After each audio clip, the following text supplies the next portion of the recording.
Send me $7,200 for my daughter's sweet 16, my sister texted, with photos of the ballroom, the gown, and a $700 cake. I replied, get a job. 10 minutes later, Dad wrote, pay, or get out of this family.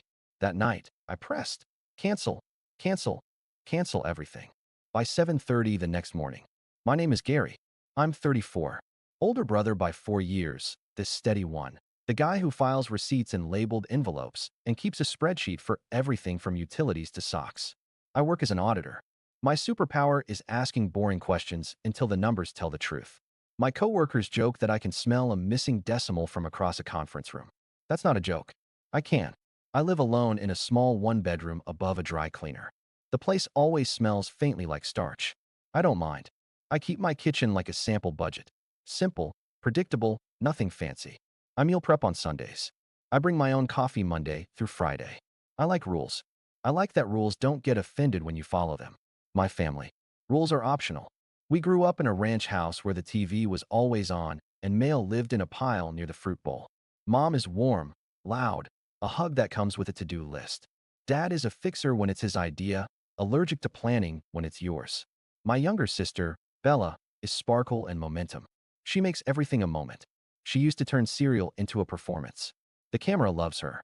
People love her. Bills do not. Since college, I've been the fallback. The ride from the airport, the guy who reads the lease, the emergency contact, the one who knows how to talk to banks. At 25, I found out knows how to talk to banks actually meant puts his name on things. That's a later part of the story. On a Tuesday night in March, I was in my apartment with a casserole cooling on the counter and a basketball game on mute. I was marking up a client's expense sample with a yellow highlighter. The dry cleaner downstairs clanged a rack. My phone buzzed. It was a text from Bella. First a photo. A ballroom with chandeliers like upside-down frozen fountains. Gold chairs. A DJ booth. Then a picture of a sweeping white and silver gown on a mannequin. Then a cake in a screenshot with a price tag in the corner, $700. Her text followed. Send me $7,200 for Maya's sweet 16. Then a confetti emoji. Then a pink heart. I stared at the screen like it was a magic trick I was supposed to applaud. She sent another photo before I could answer. A mock-up of an invitation with cursive letters and the date. The caption read, "It's happening." The game clock on the TV ticked. The casserole popped once as it cooled. Outside, a bus hissed by. I put the phone face down, then flipped it back over because ignoring things is not my way. I typed, "What?" She replied with 3 bubbles in quick succession. "Ballroom deposit is due tomorrow. We want a string quartet during cocktail hour. It'll be so special, Gary." I held the phone. I didn't send money. I didn't send a speech. I just sat there in my quiet kitchen with my boring dinner and the smell of starch and thought, here it is again, the glitter invoice. I typed a single sentence and erased it. I set the phone face down again. I breathed. My rule is I don't make money decisions while annoyed. But the words were already forming in the back of my throat like a fuse burning. I knew what I was going to say. I also knew what was going to come after. I picked the phone back up. My thumbs hovered. I thought about the last 18 months. I thought about the store card. I thought about the emergency that bought shoes. I thought about being told I was ruining the vibe by mentioning budgets. I thought about a 16-year-old who is kind to me and who deserves a celebration that won't wreck anyone's year. I tapped 3 words. I didn't hit send. Not yet. The dry cleaner shut off their lights. My upstairs neighbor's faucet squealed like a tea kettle. The moment sat there, quiet and sharp. I knew once I sent the words, everything at home would tilt. I put the phone down. I cleaned my plate. I washed the pan. I answered 2 work emails. Then I picked up the phone again, unlocked it, and let the words go. 10 minutes later, my dad's name lit up my screen. And that's where everything started to burn. This part is boring if you like chaos. It's how I get my balance back. A ledger is not love, but love without a ledger eats you. 19. Bella wants to go to a summer arts program. Tuition shortfall, $600. It's for her future, Mom says. I pay the gap.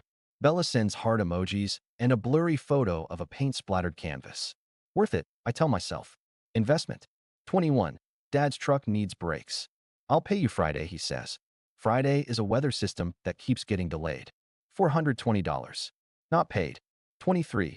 Mom calls crying about overdraft fees. I go to the bank on my lunch break. I talk to a manager. I get $150 in fees reversed and add alerts to her account. I bring Mom a notebook labeled bills, draw columns, Show her how to write due dates. She uses it for 2 weeks. It disappears into the fruit bowl pile. 24. Bella starts a small home bakery business. I buy labels and a thermal printer for $178 because I love her energy and I believe in containers. She sells cupcakes for 3 weekends, posts pretty photos, then stops when it gets hard. The printer lives in a closet. I try not to feel stupid every time I see it. 25. Dad asks me to co-sign a refinance for a better rate. I say no. He says, be a man. I say, being a man means not saying yes to everything. He doesn't talk to me for 10 days. 26. Mom signs up for a store card at checkout. It arrives at my apartment because the address on the application is confused. I didn't apply. I call. I close it. We have a long, quiet Sunday dinner. She tells me I'm cold. I tell her I'm protecting my credit. We both cry into the salad. 28. Bella's rent is late. She moved out with her boyfriend because we need our own space. I front $900 with the sentence, "This is the last time." It is not. She breaks up with the boyfriend 3 months later and moves back home. The rent money never boomerangs. 30. Dad texts, emergency. The emergency is cable got cut. He needs $180 until Thursday. Thursday never comes. The cable returns in 2 hours, and so do the football games. I start calling his asks panics, not emergencies. It helps me say no more often. 31. Mom's birthday dinner for 19 people at a restaurant that spells steak, with 3 adjectives per cut. The bill hits the table, and everyone looks at me like I'm the cashier. I put down my card because watching the slow-motion scramble physically hurts me. I drive home nauseous and mad at myself. I promise I won't be the default wallet again. 32. Bella's daughter, Maya, is 12 and bright and kind. She draws me comics of Uncle Gary the spreadsheet superhero. I frame one and keep it above my desk. It's the best thing on my wall. I start a small 529 plan with my name on it and $25 a month because future-leaning love is the only kind that doesn't rot. In between, a million small drafts, gas money just this once, a phone upgrade for safety. A will pay you back after the refund hits. Payback is a myth in our house. Gratitude is real. Gratitude is warm and heavy. Gratitude does not pay the Amex. The worst part isn't the money. It's the tilt. If I bring home a bonus, Dad says, don't brag. If Bella posts a selfie with a caption about hustling, Mom comments 12 hard eyes. When I say no, I'm told I'm making everything about money. When they say yes to themselves, it's self-care. It makes me sound bitter. I didn't start bitter. I started practical. Bitterness grew like mold on the practical when I kept being told my no was cruelty and their want was need. I started therapy last year because my chest was tight all the time and my jaw ached from clenching while I said, no problem, to problems that weren't mine. The therapist asked, what do you want? I said, to stop being the family's overdraft protection. She said, that's a boundary. I said, boundaries get you exiled. She said, sometimes exile is a healthy distance. So I tried. I wrote a list titled Policy. Item 1, no co-signing. Item 2, no lending to cover previous lending. Item 3, gifts are planned, not extracted.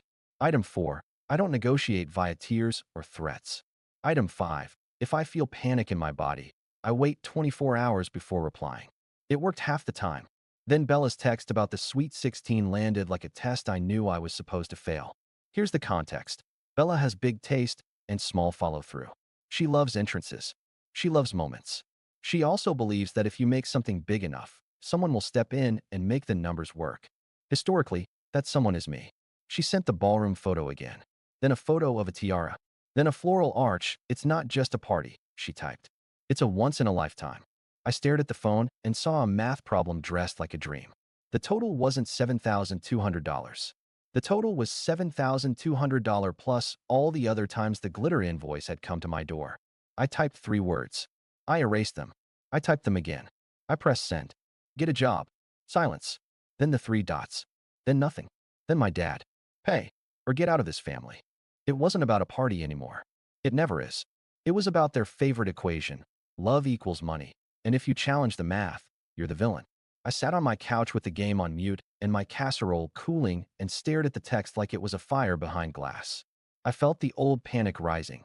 Fix it, smooth it, be the good one, don't make noise. Then I pictured Maya's comic on my wall. Uncle Gary with a cape shaped like a pie chart. I heard my therapist. What does protecting yourself sound like? It sounded like a sentence I had never said out loud to my family. I whispered it to the empty room first. This isn't about revenge. This is about closure. It felt like flipping a breaker back to its rightful position. That night, I opened a fresh spreadsheet and titled it, Family Account, Gary T.O. Parents plus Bella. Then I opened my text thread and said what I needed to say. And that's when the house lights came up and everyone started shouting. The group chat started at 8:02 p.m. Family. Mom named it, as if that would keep it from cracking. She added me, Dad, Bella. Mom, Gary, your sister is stressed. Be kind. Dad, you don't talk to your sister like that. Bella, wow. Really? To your niece. I typed slowly. I love Maya. I'm not paying $7,200 for a party. Dad called immediately because he hates the slowness of text when he's in a fight. I answered because ducking calls is gasoline. Pay, he said. No hello. No breath. Or don't bother showing up here again. Dad, I said, keeping my tone level. That's abusive. Abusive. He laughed, high and offended. You're the one withholding from your own blood. I'm withholding from bad decisions, I said. Bad, he sputtered. It's a sweet 16. It's an event you can't afford, I said. A nice one, sure. But a luxury. Bella took the phone. I could hear her breathing. I thought you loved Maya. I do, I said. I want her to have a special day that doesn't involve me subsidizing a ballroom and a $700 cake. It's not just cake, she snapped. It's a design. Exactly, I said. Mom grabbed the phone. I could hear her organizing her voice the way she organizes a kitchen drawer by pushing everything to the back and calling the front neat. Gary, we didn't raise you to be cruel. You raised me to help, I said. I'm helping by not funding a mistake. Everything with you is math, she said. Where is your heart? In Maya's college account, I said. Where her future lives? Silence. Then Dad again, voice low like a threat whispered at a dog. If you don't pay, don't come to the party. Don't come to this house. Don't call us. You're out. I felt my pulse in my teeth. Are you sure you want to say that? I asked. Say what, he sneered. That money is the ticket to family, I said. That's your position? His silence was an answer. I could have begged. I could have said, I'll pay part. I could have tried compromise with someone who had already decided ransom was a parenting technique. Instead, I looked at the fresh spreadsheet on my laptop, at the numbers I'd begun to enter, at the line I'd drawn at the bottom with the word closed in caps I hadn't yet earned. Okay, I said. Here's what's going to happen. I'm sending you a document in the morning. It's a statement of what I've paid over the last 10 years. Gifts are gifts. Loans are loans. Everything else is pressure. I'm zeroing that out. Effective immediately, I am not your bank. I will not fund this party. I will not co-sign anything. I will not discuss money with you. Dad laughed again, but this time it sounded less like power and more like air leaving a balloon. You think you're special because you have a decent job? No, I said. I think I'm a person with a boundary. Bella cried, a high, shocked noise I have known since she was 5. You're choosing money over your niece. I'm choosing her future over your party, I said. I'll gladly pay for community college textbooks when she needs them. I'll buy her driving lessons. I'll match whatever she earns at a part-time job for a used car. I will not buy chandeliers. You'll regret this, Mom said. Same words I've heard after every no. One day we won't be here. That day is exactly why I can't bankrupt myself for a cake, I said. She exhaled hard into the receiver. You're so cold. I'm precise, I said. There's a difference. Send the document, Dad said, mocking. Let's see your little report. It's not little, I said. It's 10 years. I hung up before the next round. My hands were shaking and my shoulders felt like they'd been lifted to my ears for a year. I wrote the letter. I kept it simple. I will not fund, co-sign, or guarantee any debts. I will not be pressured or threatened into paying for luxuries. Any attempt to open credit in my name will be handled by law. I love you, and the answer is no. This isn't about revenge. This is about closure. At midnight, I finished the spreadsheet. I rounded down. I removed petty lines so no one could say I was being dramatic. The total still made my stomach drop. $41,870 over a decade in bridges, emergencies, missed reimbursements, and events where the check found me like a heat-seeking missile. At 12:17 a.m., I emailed the PDF to the family thread and BCC'd my own non-family account because auditors document. I slept badly, a shallow, jittery twilight instead of rest. By 7:30 the next morning, my mom was at my door. She had the printout in one hand and the expression of someone who has finally decided to make a scene. She looked at the bottom line. She looked at me. Her mouth worked around a sentence. She sat down without asking, and then, in a motion both familiar and unreal, she slumped and fainted. I caught her head before it hit the arm of the chair. My father would later say I planned it that way, as if gravity and truth were my accomplices, as if a boundary were a trap. I didn't call an ambulance. I did the practical things. Feet up, cool cloth, speak gently. She came around in 30 seconds, blinking, looking suddenly small in my very average chair. "Gary," she said, confused. "I'm here," I said. "You fainted." She looked at the paper in her hand as if it might bite her. "You made a list of every little thing." "I removed the little things," I said. "These are just the ones you promised to pay back. I'm zeroing them. I'm closing our financial relationship." She stared at the word closed like it was an insult sung off key. "How dare you?" "Mom," I said softly. "How dare you make my membership in the family a bill?" She stood up too quickly and had to sit down again. "Your father will be furious." "I've already heard his version," I said. Right on cue, my phone buzzed with a text from Dad. "Monster." Then another, "We are done." Then a voice message I didn't listen to for an hour because I wanted to hear my own thoughts first. Bella's text came in waves. "Are you happy now? Maya is crying. I hope you feel big." My thumbs hovered. I typed, erased, typed again. My therapist's voice in my head. "Say what you're doing, not what they're doing." I wrote, "I won't pay for the party. I will contribute $500 to Maya's education fund if you open one by Friday." Then I hit send. Silence for a long minute. Then, "Keep your blood money." Then 5 minutes later, "What's a 529?" I sent a link. She left me on read. Mom finally stood without wobbling. She smoothed the paper. She folded it into a too tight square. "You're not the person I thought you were," she said. "I am," I said. "I'm just done paying to be him." She left without touching me. The door clicked. My apartment felt huge and airless. I made coffee. I sat at my table with a mug between my hands so I wouldn't text out of heat. I listened to Dad's voicemail when my hands were steady. "You did this to your mother," he said. "You always were a cold fish. Don't come here. Don't call us. Don't use our name to make yourself feel important." I saved it. Documentation. At 9:05 a.m., my boss called. "You good?" he asked. "You're usually on early." "I had a family thing," I said. "Take the morning," he said. Then, after a pause, "Take the day." I didn't. Work is where the numbers behave. I need that when the people don't. By lunch, my aunt had called to choose sides gently.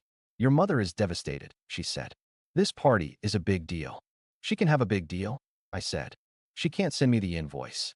"Family helps," she said. "I've helped for a decade," I said. "Now I'm helping me." She made the disappointed noise. "You know you sound like a banker." "I am an auditor," I said. "I count because no one else will." In the afternoon, my credit monitoring pinged. A hard inquiry from a store in a mall I haven't visited in years. I called immediately. "We have a new application under your name," the rep said. "Close it," I said. "Fraud." "Co-applicant?" she asked. "Your sister's name appears." "Close it," I repeated. "And flag my file." I sent the confirmation to the family thread with one line. "Do not attempt to open credit in my name. Any future attempts will involve the police." Dad replied, "Stop threatening us." I typed, "Stop stealing from me." Then I deleted it and wrote, "This isn't a threat. It's a boundary." At 3 p.m., my therapist squeezed me into a video slot. I sat with my laptop balanced on a stack of audited binders and told her about the fainting, the voicemail, the mall card. "What does your body feel like?" she asked. "My jaw hurts," I said. "My stomach feels electric." "What is your rule today?" she asked. "I don't make decisions to fix their feelings," I said. "I make decisions to protect my future." She nodded. "Say it to them." "I already did," I said. "They heard betrayal." "That's not yours to translate," she said. I wrote it on a sticky note and stuck it to the corner of my monitor, not my translation. Over the next week, the family chat was a storm. Mom sent photos of cake designs with the caption, "Never mind, we'll do sheet cake," followed by a crying emoji. Bella posted to Facebook a vague status about some people choosing money over love. Friends commented with praying hands. Dad updated his profile photo to one of him and Maya, smiling, as if to say, "We're fine without you." I did boring things that felt like sandbags against a flood. Froze my credit. Removed my parents as authorized users on an old card I had forgotten they were on. Changed passwords. Updated emergency contacts at work. It all felt clinical and small and necessary. Then something shifted. On day 9, Bella texted, "How do I open that education thing?" I sent the link again. She called 30 minutes later. "Walk me through it," she asked. voice flat, exhausted. Okay, I said. On one condition. We are not talking about the party. Fine, she said. We set up the account. She put in $25. I put in $500. It wasn't a truce. It was a wire laid under the yard. On day 12, Mom texted. I made soup. Can I drop some off? I said yes with a rule. No party talk. She came by, hugged me briefly, set the Tupperware on the counter, touched the edge of one of my spreadsheets like it might tell her a secret, and said, Your father is stubborn. It was the closest to an apology I have seen in my family. I said, I know. On day 15, Dad called. I let it ring once and picked up on the second out of old reflex. Your mother fainted, he said, weirdly cheerful, like he'd discovered my kryptonite. You happy? No, I said. I'm sad. I'm also still not paying. Silence. Then a breath. You always were good with numbers, he said, almost soft. We're bad with them. That's true, I said. Can you look at ours? He asked. Not to pay. To look. I sat up. Yes, I said. I'll look. I won't pay. Fine, he said. Saturday. Saturday at their dining table, I brought a legal pad and 3 colors of highlighters because that's how I move. I made 3 columns. Needs. Nice. Not now. I wrote rent in big letters at the top. I put Sweet 16 Ballroom under not now. Mom glared. I left it there. I wrote Maya's dress under nice with a dollar amount that wouldn't break anyone. I wrote sheet cake under nice and underlined it once. I wrote DJ from cousin's friend under not now. I wrote park permit plus potluck under needs/nice compromise. Dad resisted, then stopped resisting when I showed him how much interest he'd paid last year on credit cards. Mom cried when I circled the number. I passed her a tissue and kept the pen moving because that's the only way anything ever changes. Bella came in with a Pinterest board dressed up as a phone. Balloon arch? She asked. Not unless you blow them up yourself, I said. She made the face of a person who has never blown up 20 balloons and thought she might pass out halfway through. I can do that, she said, defiant. I'll get Maya to help. Good, I said. Teach her to price things. When I left, the ballroom was out, the park was in, the cake budget was normal, and everyone was mad at me in a way that felt familiar but smaller. I got in my car and sat with the engine off. I wasn't elated. I was level. There's a difference between winning and not losing. The next week, the calls slowed. The texts cooled. A new silence moved in. Not exile. Space. I went running 3 mornings in a row and didn't take my phone. I bought a plant and promised not to kill it. I got coffee with a friend who said, You look like you slept. I had. The party plan became a backyard with borrowed lights. Bella found a neighbor with a smoker who agreed to handle meat for a case of soda and $100. Maya chose a simple dress that made her look like herself, sweet, a little shy, a little taller than the last time she hugged me. She hugged me when I dropped off folding chairs. She whispered, Thanks for the college thing. I whispered, Thanks for being you. On the day of the party, I showed up with ice and a folding table and left my wallet in the glove compartment because I'm done leaving it on the table as tribute. Dad stood by the grill like a general. Mom fussed with fairy lights that didn't work until I fixed them and said, You're still our fixer. I said, I fix lights, not budgets. She nodded. Fair. Bella avoided me at first, then brought me a plastic cup of lemonade like a white flag. No chandeliers, she said, laughing without joy. It's beautiful, I said, and it was. People were happy. Maya was glowing. The backyard looked like a real life you could afford. The $700 cake? It became a sheet cake from a bakery that printed a watercolor version of one of Maya's drawings on top. It tasted like vanilla and a beginning. Later, Dad pulled me aside. He looked like he wanted to say something that didn't fit in his mouth. You're a good man, he said abruptly. Thanks, I said. He grunted. Don't expect poetry. Wouldn't dream of it, I said. When the music ended and the folding chairs clicked closed, I took my plant-based leftovers, yes, Bella, and my folded table and went home to my quiet, starch-smelling apartment.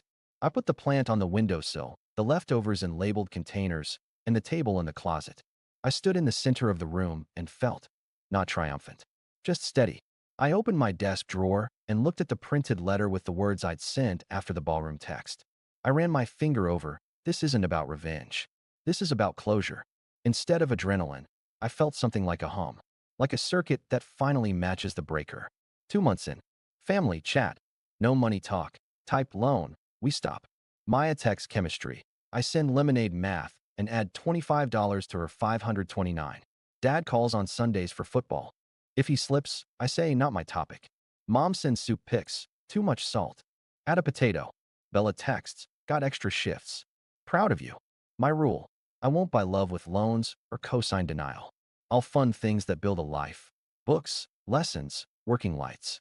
This isn't revenge. It's closure. A labeled panel, backyard bulbs, a cake we could afford, and my wallet staying in the glove box while I still belong.